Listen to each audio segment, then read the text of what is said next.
bawah terik matahari Muara Angke, Jakarta Utara dan tanpa alas kaki, Nari mendorong gerobak berisi ratusan liter air ini.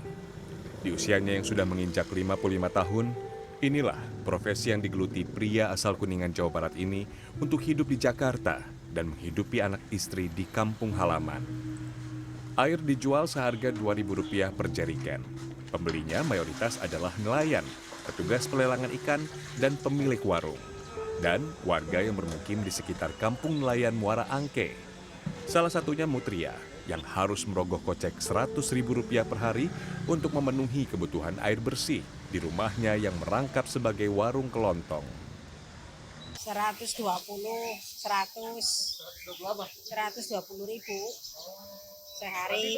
Berapa gerobak tuh? 2 gerobak 4 pikul. 2 gerobak 4 pikul. Ibu kenapa beli air bersih, Bu? Sini susah airnya. Adanya air asin. Saya mencoba mengikuti apa yang Pak Nari kerjakan, mulai dari mengisi air di depot sampai mengantarkannya kepada pembeli. Aduh, ini kalau ada polisi tidur makin berat.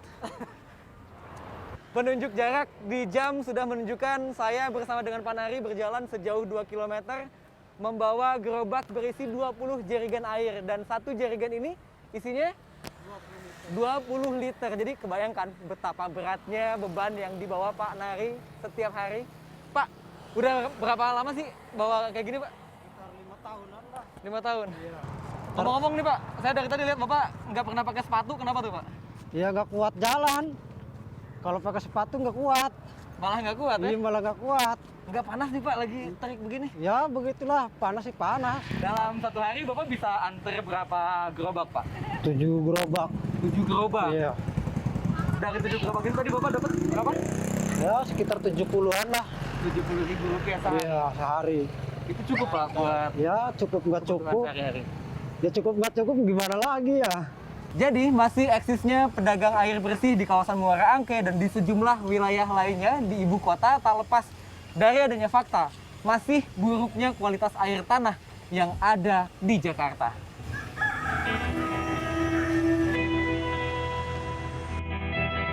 Data Balai Konservasi Air Tanah (BKAT) yang berada di bawah Badan Geologi Kementerian ESDM menyebut lebih dari 50% air tanah pada akuifer dalam di Jakarta tidak memenuhi standar baku mutu air bersih.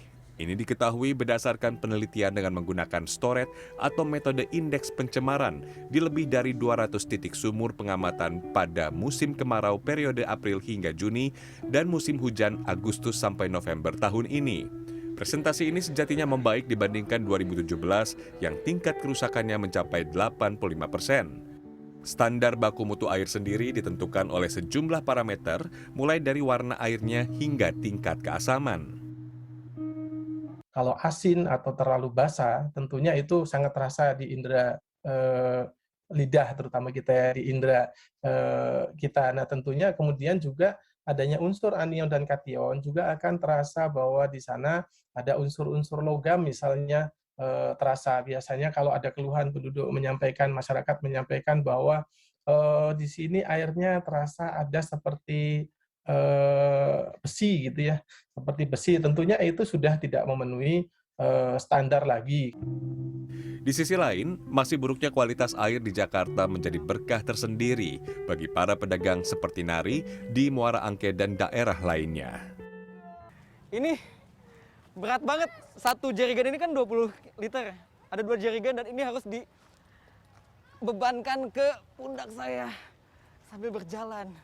Ini 2 kali lipat lebih melelahkan daripada mendorong gerobak tadi.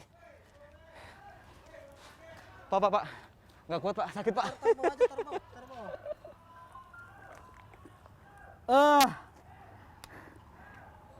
Belum 50 meter saya berjalan.